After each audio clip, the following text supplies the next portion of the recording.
Ma diciamo che una manifestazione che va avanti da 30 anni ormai e che non aveva gli stand della regione magari agli inizi, perché lo stand Io sono FUG è stato, diciamo, predisposto negli ultimi anni e c'erano gli stand dell'ERSA, c'erano gli stand ovviamente questi bisogna vedere se ci saranno oppure no.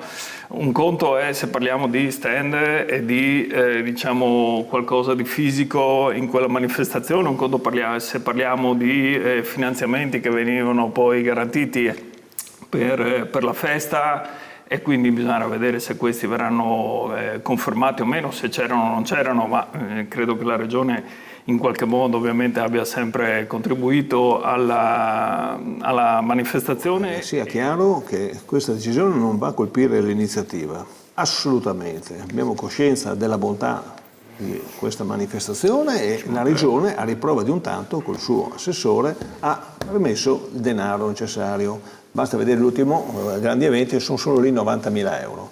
Ricordiamo ben che 3 anni fa è proprio Turismo che ha messo il tendone, no? E perché ne beneficiassero tutti quanti. Adesso intende, dai dati che ho, intende non mettere il tendone e sia chiaro non lo mette nelle altre città, perché qualcuno va a dire che andrà a Pordenone Leggio, no, non andrà da nessuna parte, e quel costo verrà spalmato su un'altra importante iniziativa di richiamo del nostro territorio che è Emprosit. Ecco, per essere sintetici.